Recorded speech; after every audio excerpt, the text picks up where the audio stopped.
So this might be the most beautiful revenge story you'll ever hear. A 17-year-old orphan mechanic was starving on the streets when an 18-year-old maid risked her life to feed him. Every night she smuggled food from her boss's house, knowing she'd be beaten if she got caught. They fell in love, two broken kids with nothing but each other. Then her boss found out. What happens next tore them apart and left the boy beaten, jobless, and thrown into the streets with nothing but the clothes on his back. But before he left, he whispered 5 words to her. "I'll come back for you." She didn't believe him. How could she? He was a broke orphan who couldn't even fix a car properly. 4 years later, something happened that no one saw coming. Something that made her abusive boss fall to her knees. Something that proved some promises are worth keeping no matter how impossible they seem. Buckle up, because this story will restore your faith in love, revenge, and the power of keeping your word. Before we start, help me prove something. My mother said I'd never reach 100 subscribers. Subscribe to The Tales Teller and show her these stories matter. Now let's continue. David Mensa was 17 years old, and life had already beaten him down 100 times. Orphaned at 12 when both his parents died in a car accident, David had spent the last 5 years bouncing between relatives who didn't want him and streets that didn't care about him. He ended up in Accra, Ghana's capital, working as an apprentice mechanic at a small garage owned by a man named Mr. Kwame. Mr. Kwame was the kind of boss who thought beating his workers made them better at their jobs. Spoiler alert, it didn't. David was terrible at being a mechanic, not because he was stupid, but because he was 17, traumatized, and had never been properly trained. He'd mix up tools, he'd strip bolts, he'd forget which part went where, and every time he made a mistake, Mr. Kwame would beat him, with a wrench, with a belt, with whatever was nearby. "You useless boy," Mr. Kwame would shout. "I give you food and shelter, and this is how you repay me?" The food was one meal a day of watery soup and stale bread. The shelter was a corner of the garage where David slept on cardboard. David was skin and bones, exhausted, hopeless. He'd lie on that cardboard at night and wonder if this was all life would ever be. But then he met Grace. Grace was 18 years old, and she worked as a housemaid for a wealthy family in Airport residential area, one of Accra's fanciest neighborhoods. The husband, Mr. Boateng, was a businessman who was barely home. The wife, Mrs. Boateng, was a nightmare in human form. Mrs. Boateng was the kind of woman who believed that because she paid Grace's salary, she owned Grace's entire existence. She'd scream at Grace for the smallest things. The tea was too hot, the tea was too cold, the floor wasn't shiny enough, the curtains weren't hung properly. And when screaming wasn't enough, Mrs. Boateng would hit Grace. Slaps, punches. Once she threw a shoe at Grace's head and gave her a black eye.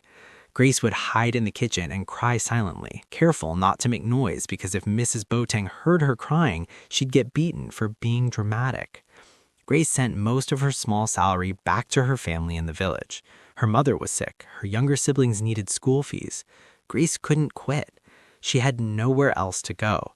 So she endured. Two broken people living parallel lives of suffering in the same city. Until the day their paths crossed. It was a Tuesday afternoon in March 2019. Grace had been sent to the market to buy vegetables for dinner. She was walking back carrying heavy bags when 3 men surrounded her. "Give us our money," one of them said, grabbing her arm. Grace tried to scream, but another man covered her mouth. They dragged her toward an alley. And that's when David appeared. David was 17 and skinny and probably weighed 120 pounds soaking wet. These were 2 grown men, but David didn't think. He just ran toward them. "Leave her alone," David shouted. The men turned. One of them laughed. "Who is this small boy?" David picked up a stick from the ground and swung it. He hit one of the men across the face. The man stumbled back, shocked. His friends hesitated, surprised that this skinny teenager had the audacity to fight back. And in that moment of hesitation, Grace broke free and ran. David ran too. They sprinted down the street together, not stopping until they were blocks away, gasping for air. Grace looked at David, this skinny boy with worn-out clothes and scared eyes who just saved her. "Thank you," she said, her voice shaking. "They would have robbed me, maybe worse." David just nodded, trying to catch his breath. "You're okay?" Yes, because of you. They stood there in awkward silence. Then Grace noticed how thin David was, how his clothes hung off his frame, how his eyes had the hollow look of someone who hadn't eaten properly in days. "When did you last eat?" she asked. David shrugged. "This morning, some bread." "That's not enough. You're so thin." "I'm fine," David lied. But Grace saw through it. She'd been hungry before. She recognized the look. "Wait here," she said. Grace ran to a nearby food stall and bought kinky and fried fish with the little money she had left after the attempted robbery. She brought it back and handed it to David. "Eat." David stared at the food like you couldn't believe it was real. "I can't take this. You paid for it. You saved my life. Eat." David ate. He tried to eat slowly to be polite, but he was so hungry that he devoured the entire meal in minutes. Grace watched him and felt her heart break. "Where do you live?" she asked. "At the garage. I'm a mechanic apprentice." "Do they feed you?" laughed David bitterly. "Once a day if I'm lucky." Grace made a decision right there. "I work as a housemaid. My boss's house has so much food they throw half of it away. I'll bring you food every day." "You don't have to," David began. "I want to," Grace said firmly. "You saved me. Now let me help you." And that's how it started. Every evening after that, Grace would sneak food from Mrs. Boateng's kitchen. Leftover rice, chicken, bread, fruit, whatever she could smuggle without getting caught. She'd wrap it in a cloth and walk to the garage where David worked. They'd meet behind the building, hidden from view, and Grace would give David the food. At first, it was just about feeding him, but then they started talking. David told Grace about his parents, about the accident, about the relatives who didn't want him. Grace told David about her village, about her sick mother, about Mrs. Boateng's cruelty. They understood each other in a way that only two people who've suffered can understand each other. And somewhere between the smuggled meals and the whispered conversations, they fell in love. David, at 17, had never felt anything like this before. This girl who risked getting beaten just to make sure he didn't go hungry. This girl who looked at him like he mattered. Grace, at 18, had spent so long being told she was worthless by Mrs. Boateng. But David looked at her like she was the most important person in the world. They were just kids, two broke, traumatized kids with nothing to offer each other except kindness. But that was enough. One night, sitting behind the garage under the stars, David took Grace's hand. "When I get older," he said quietly, "when I learn how to fix cars properly and make some money, I'm going to marry you."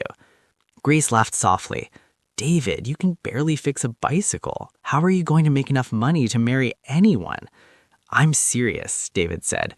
"I promise you, Grace, one day I'll be somebody, and when I am, I'll come back and marry you properly with a ring and everything." Grace squeezed his hand. "Okay, I'll wait." They were 17 and 18 years old, sitting behind a garage making promises they had no idea how to keep, but they meant every word.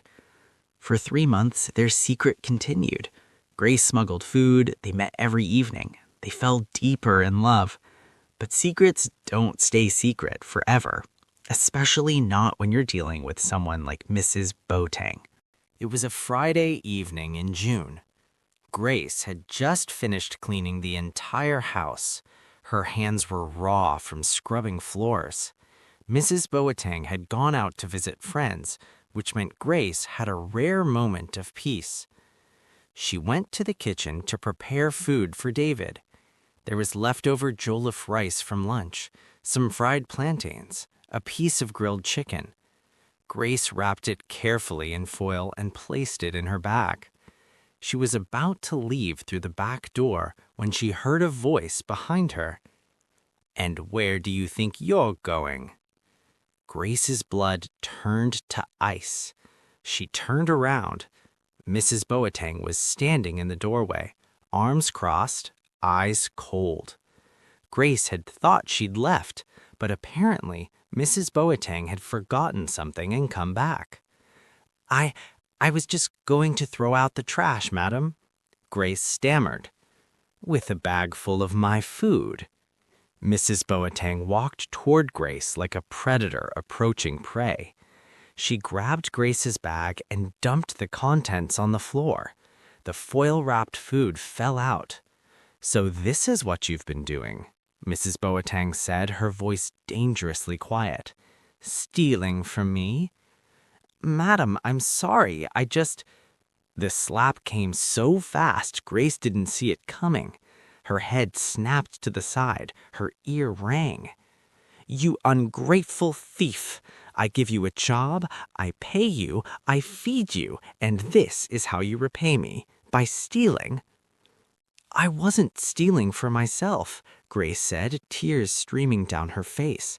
"There's a boy. He's hungry. I was just—" "A boy?" Mrs. Boateng's eyes widened. "You have a boyfriend? You're sneaking around with some man?" "He's not. We're not." Another slap. "Where does this boy live? Who is he?" Grace didn't want to answer, but Mrs. Boateng grabbed her hair and yanked her head back. "Answer me." "He works at the garage on the next street. He's just a mechanic apprentice. He's hungry. I was trying to help." Mrs. Boateng let go of Grace's hair and smiled, a cruel, terrible smile. "A mechanic? So my maid is running around with some dirty mechanic boy. How shameful." She grabbed her phone and called her husband.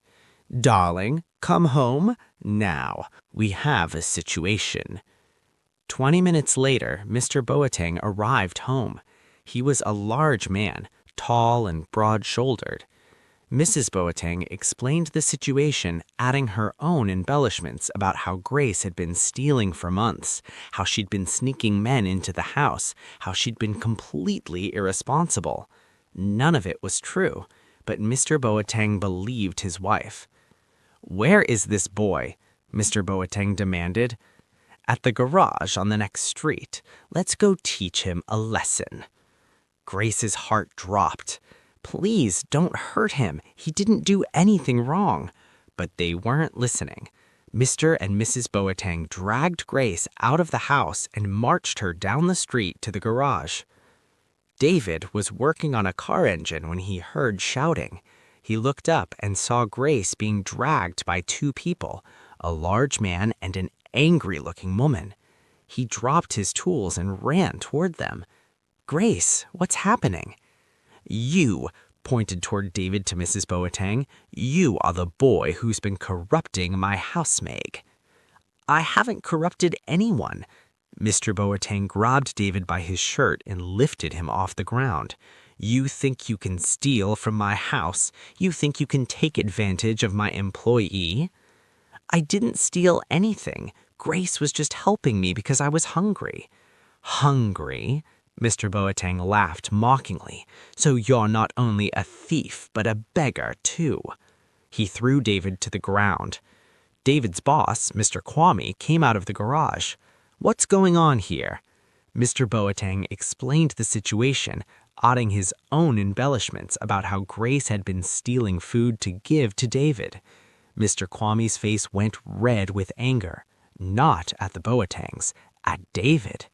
"You've been making me look bad, making me look like I don't feed you enough so some girl has to steal for you? That's not—" Mr. Kwame kicked David in the ribs.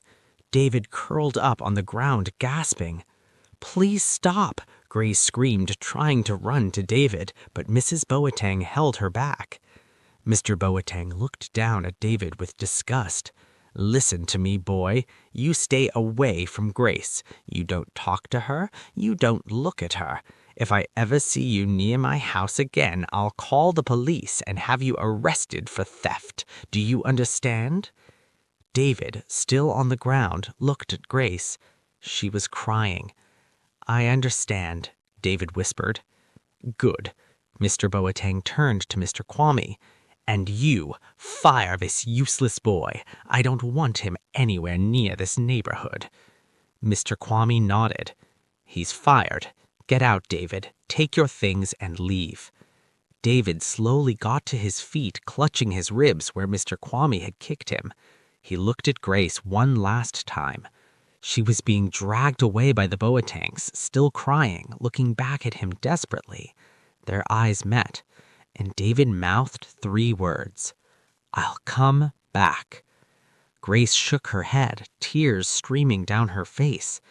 "Don't. Just go. Be safe." But David said it again, louder this time, even as Mr. Kwame shoved him toward his cardboard sleeping area. "I'll come back for you. I promise." The last thing he saw before the Boatangs turned the corner was Grace's face, broken and hopeless. That night, David gathered his few belongings, 2 shirts, 1 pair of pants, and the picture of his parents he'd managed to save from the accident. He had no money, no job, nowhere to go. He was 17 years old and completely alone. He walked out of Accra that night, not knowing where he was going, just knowing he had to leave. He walked until his feet bled. And as he walked, he made himself a promise. He would become somebody. He would make something of himself, and he would come back for Grace, no matter how long it took. What happened to David in those 4 years is a story in itself. He walked for 3 days until he reached Kumasi, Ghana's second largest city. He slept under bridges, he begged for food, he did odd jobs for spare change. But David had something most people don't have: desperation mixed with determination. He remembered Grace's face, he remembered his promise, and not memory kept him alive. In Kumasi, David met a Chinese construction company manager named Mr. Chen who was overseeing a road project. David approached him one day, skinny and desperate. "Please, sir, I'll do any work, anything. I just need a job." Mr. Chen looked at this skinny teenager and saw something. Maybe potential, maybe just pity. "Can you carry heavy things?" "Yes, sir." "Then you start tomorrow. Labor work. We pay daily." David worked as a laborer for 6 months. It was brutal. 12-hour days in the sun, carrying concrete, digging trenches. But David didn't complain. He worked harder than men twice his age. Mr. Chen noticed. "You're different from the others," Mr. Chen said one day. "You actually want to learn." "Yes, sir. I want to understand how buildings are made." Mr. Chen made David an offer. "I'll teach you. Real construction work, engineering basics, but you have to study at night after work." David agreed immediately. For the next year, David worked during the day and studied at night. Mr. Chen taught him how to read blueprints, how to calculate loads, how to manage construction crews. David absorbed everything like a sponge. When the road project ended, Mr. Chen gave David a recommendation letter. "You're smart, David. You could go far. Don't waste it." David took that letter and got a job with a bigger construction company in Accra. Then he got promoted. Then he got headhunted by another company. By the time David was 20, he was a junior site manager, making more money than he'd ever imagined. But he didn't spend it on himself. He saved every single city he could, because he had a plan. At 21, David took all his savings and made a gamble. He bought a small piece of land on the outskirts of Accra and built 6 rental apartments with his own hands and a small crew. He rented them out.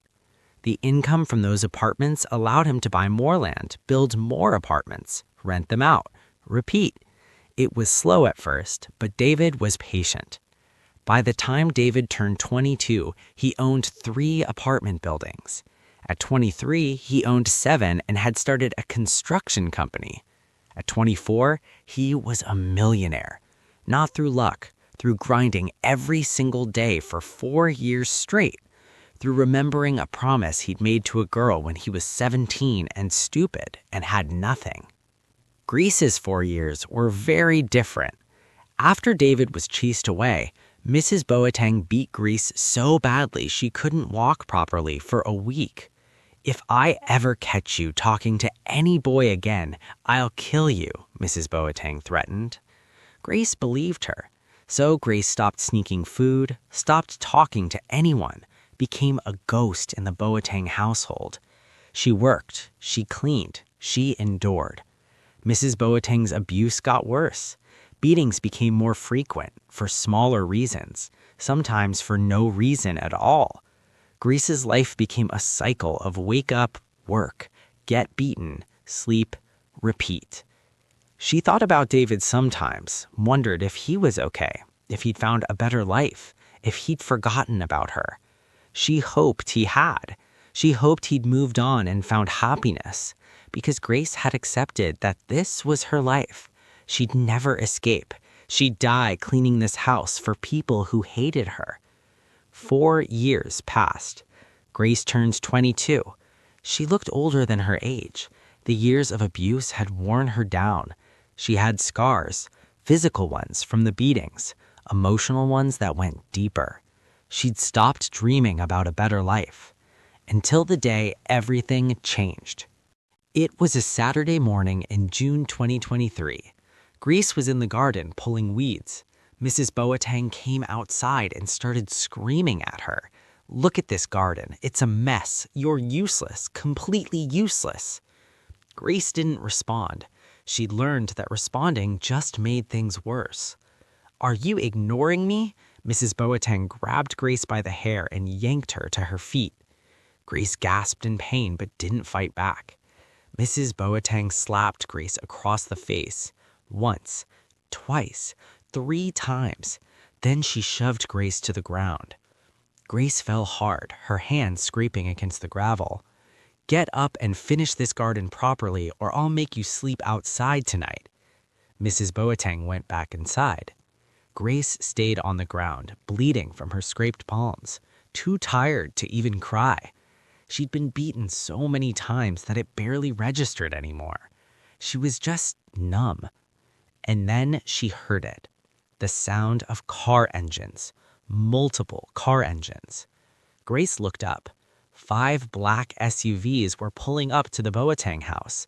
Brand new, shiny, expensive. The kind of cars that cost more than Mrs. Boateng spent in a year. The first SUV stopped right in front of where Grace was kneeling on the ground. The door opened, and a man stepped out. He was wearing a tailored black suit, designer shoes, a watch that caught the sunlight.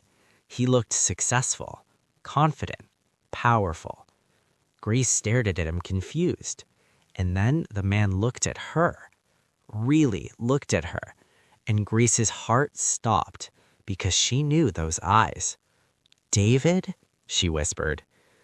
David's jaw clenched. He was looking at the blood on Grace's hands, the red mark on her face, the way she was kneeling on the ground like a broken thing. "Yes," he said quietly. "It's me." Grace couldn't believe it. What are you doing here?" "I made you a promise 4 years ago. Do you remember?" Grace's eyes filled with tears. "David, you shouldn't be here.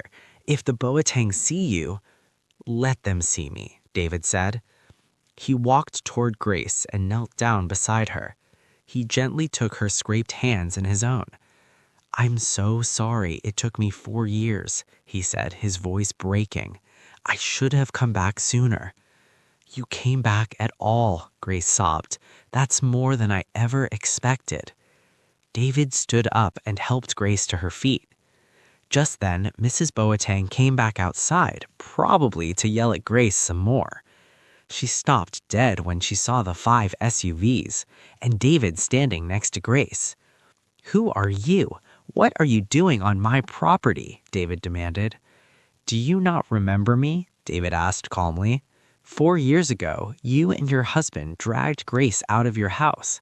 You came to the garage where I worked. You had me fired. You threatened to call the police on me."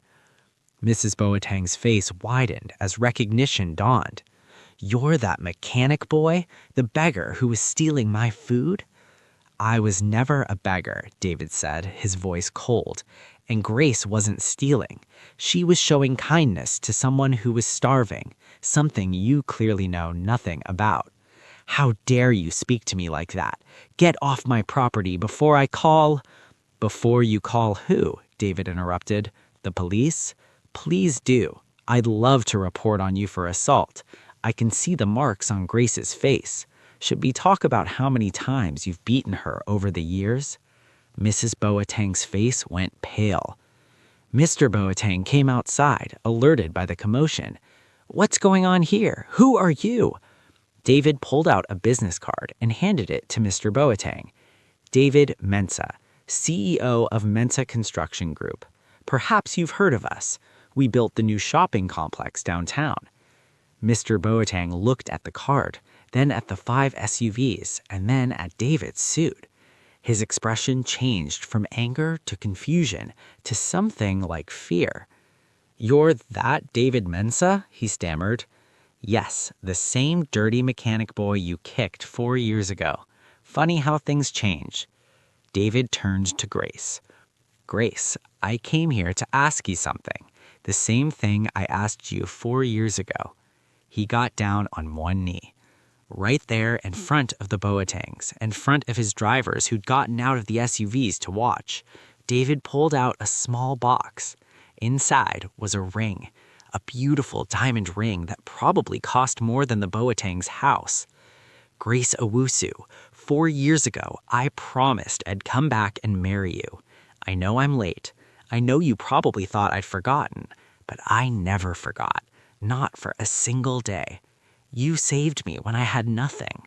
You risked everything to make sure I didn't starve. You were the only person who saw me as human when everyone else saw me as worthless." Tears were streaming down Grace's face. "Will you marry me?" David asked. Grace couldn't speak. She just nodded, sobbing. David stood up and slipped the ring on her finger. Then he kissed her, right there in the Boateng's garden. The drivers cheered. Mrs. Boateng looked like she was about to have a heart attack. David turned to the Boatengs. Grace is done working for you, effective immediately. I'll be compensating her for every day she worked here and every beating she endured. He pulled out a checkbook and wrote a check. He handed it to Grace. "This is for you, your back pay, plus damages for assault. It's $50,000. Grace stared at the check, shaking. "David, this is too much." "It's not enough," David said firmly, "but it's a start. You'll never work as a maid again. You'll never be beaten again. You'll never go hungry again." He looked at Mrs. Boateng. "And you, if I ever hear that you've laid a hand on another employee, I'll make sure every wealthy family in Accra knows what kind of person you are. I have that power now. Remember that." Mrs. Boateng said nothing. She just stood there, humiliated and furious. David turned to Grace. "Let's go home." "I need to get my things." "Leave them," David said. "I'll buy you new everything. You're never coming back to this house again." David led Grace to the first SUV and opened the door for her. She got in, still crying, still clutching the check, still trying to process that this was real. David got in beside her. The 5 SUVs drove away, leaving the Boatengs standing in their driveway, watching everything they'd built on cruelty crumble before their eyes. 3 months later, David and Grace got married. The wedding was at a beautiful hotel in Accra. Grace wore a white dress that made her look like a princess.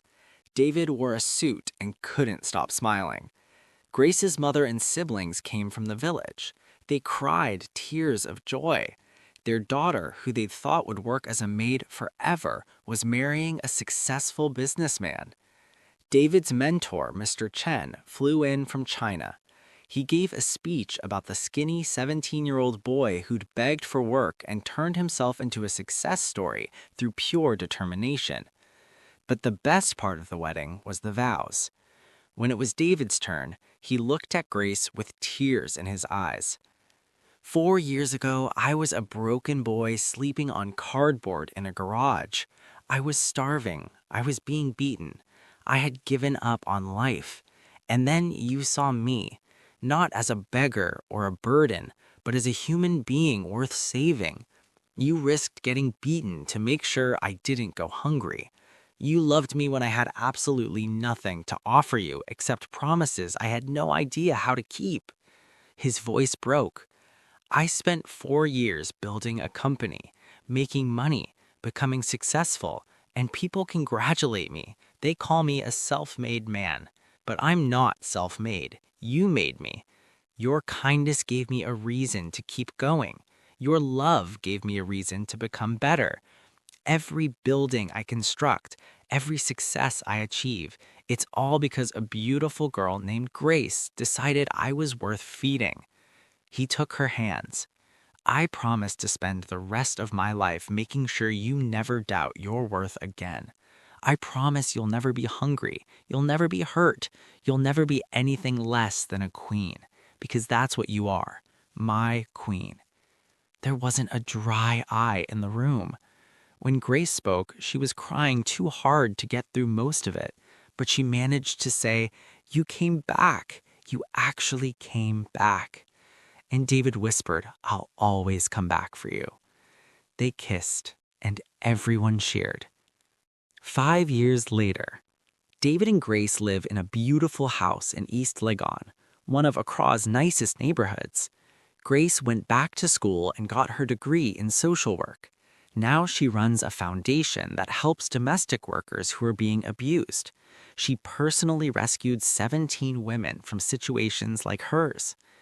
David's construction company is now one of the largest in West Africa.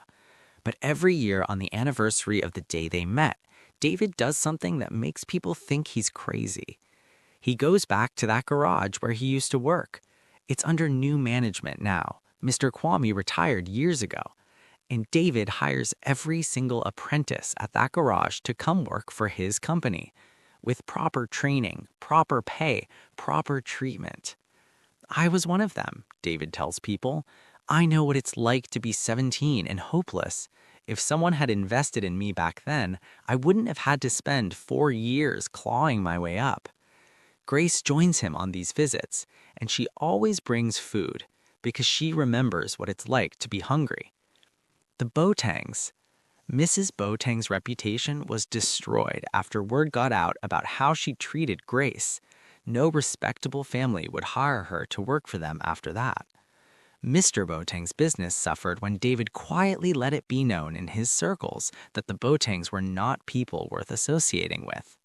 They didn't lose everything, but they lost their status, their influence, their power.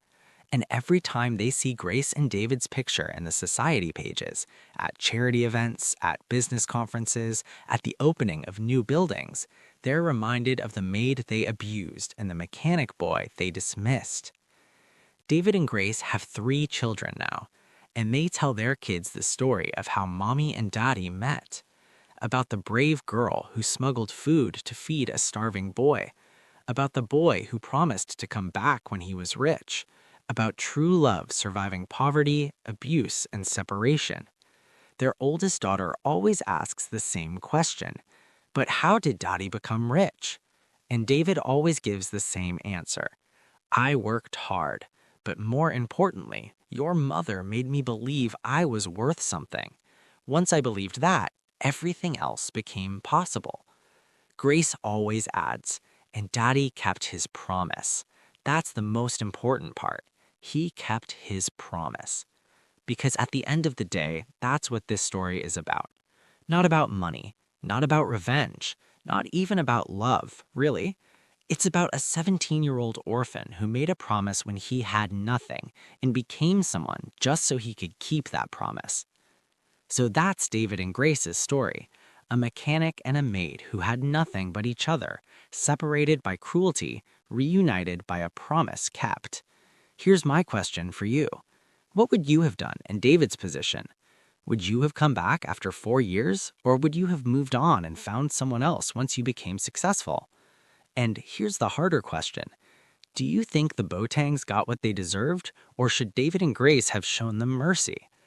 If this story inspired you, made you believe in true love, or made you want to root for the underdogs, hit that like button and subscribe to The Tales Teller. Drop a comment and tell me, would you have waited 4 years for someone, or is that just movie magic? Your story could be next.